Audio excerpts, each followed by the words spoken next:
Assalamualaikum warahmatullahi wabarakatuh.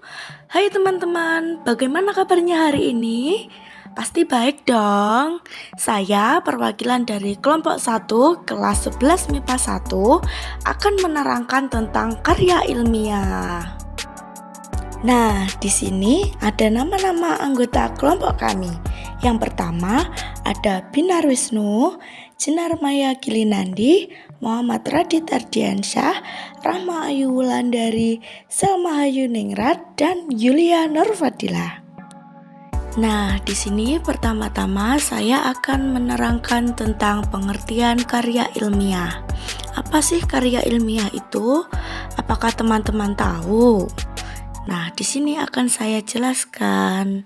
Karya ilmiah adalah tulisan yang didasari hasil pengamatan, peninjauan, atau penelitian dalam bidang tertentu. Kemudian, tulisan tersebut disusun dengan metode tertentu, dengan sistematika penulisan tertentu pula.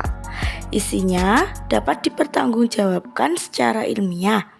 Menurut Kamus Besar Bahasa Indonesia, karya ilmiah adalah karya tulis yang dibuat dengan prinsip-prinsip ilmiah berdasarkan data dan fakta, atau observasi, eksperimen, dan kajian pustaka. Nah, selanjutnya di sini ada ciri-ciri karya ilmiah. Apa aja sih ciri-ciri karya ilmiah, teman-teman? Ciri-ciri karya ilmiah sebagai berikut. 1. Sistematis, artinya semua yang ditemukan karya ilmiah disusun dengan urutan yang berkesinambungan. Kedua, logis, artinya semua isi karya ilmiah berhubungan sebab akibat yang dibahas dengan serangkaian teori.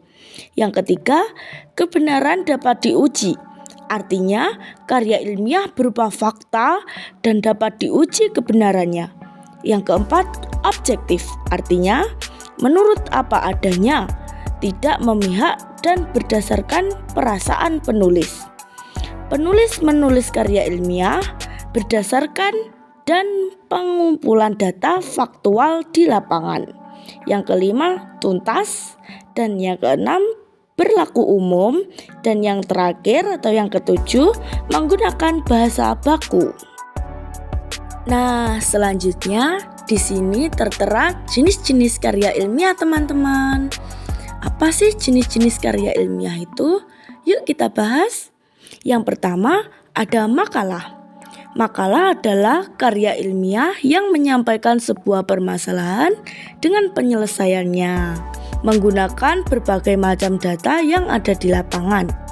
Yang kedua, laporan penelitian. Laporan penelitian merupakan sajian tertulis. Yang ketiga, skripsi. Skripsi adalah karya ilmiah hasil penelitian mandiri yang menjadi syarat untuk memperoleh gelar S1. Yang keempat, tesis. Tesis merupakan karya tulis ilmiah hasil penelitian mandiri yang menjadi syarat gelar S2. Yang kelima, disertasi. Disertasi merupakan karya ilmiah hasil penelitian mandiri untuk melengkapi syarat guna memperoleh gelar doktor atau S3. Yang keenam, jurnal. Jurnal merupakan karya ilmiah hasil penelitian yang diterbitkan atau dipublikasikan. Nah, berikutnya di sini ada informasi penting dalam karya ilmiah, teman-teman. Apakah kalian tahu apa aja sih informasi penting dalam karya ilmiah? Yuk kita bahas. Informasi dalam karya ilmiah dapat diketahui dengan mengajukan pertanyaan 5W dan 1H, atau bisa disebut adik Simba. Yang pertama, apa atau what? Informasi ini untuk mengetahui masalah atau objek yang dikaji. Informasi ini dapat ditemukan pada bagian judul dan masalah karya ilmiah. Yang kedua, di mana atau where. Informasi ini terkait tempat penelitian. Unsur where ini bisa juga dalam bentuk fisik, tempat atau lokasi. Bisa juga dalam bentuk non-fisik, ruang lingkup kajian. Yang ketiga, kapan atau when. Informasi ini terkait dengan waktu penelitian dilakukan. Unsur ini dapat dilihat di bagian cover karya ilmiah. Yang keempat, siapa atau who. Informasi ini terkait dengan objek tujuan penelitian. Objek tujuan penelitian biasanya suatu kelompok, suatu organisasi, atau masyarakat. Yang kelima, mengapa atau why. Informasi ini untuk mengetahui alasan-alasan penulis menulis karya ilmiah. Maksudnya, informasi ini dapat ditemukan di bagian latar belakang penulis karya ilmiah. Yang keenam atau yang terakhir, bagaimana atau who. Informasi ini terkait dengan cara kerja. Unsur ini dapat ditemukan pada bagian metode penelitian. Nah, ini nih teman-teman yang orang-orang jarang mengetahuinya. Apa sih tujuan karya ilmiah? Mari kita bahas.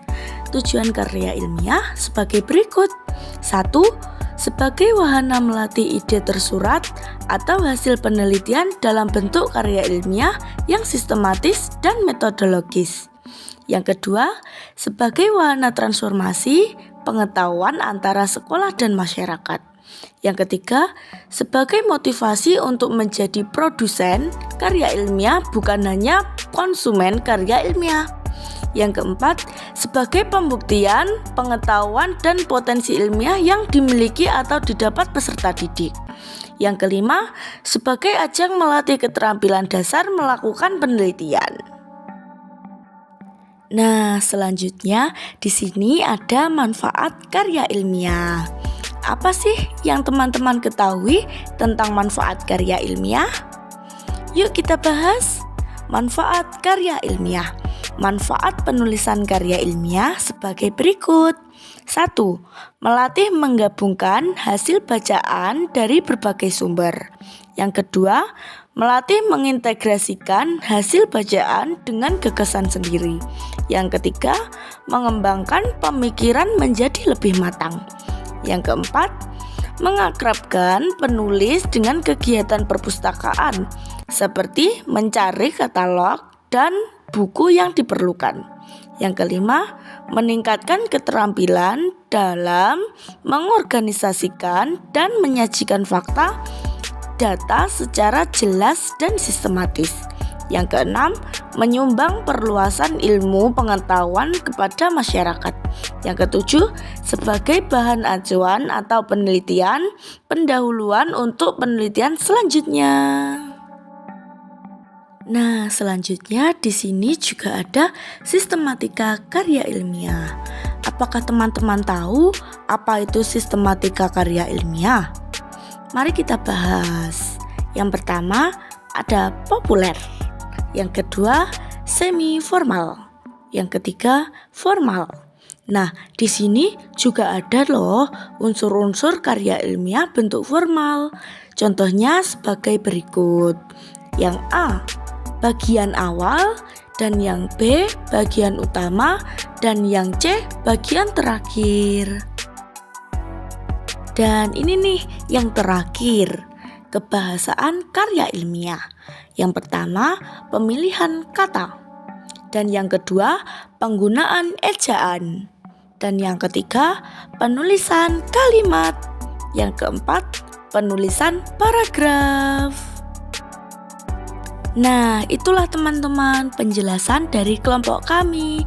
Bila ada salah kata, mohon dimaafkan ya.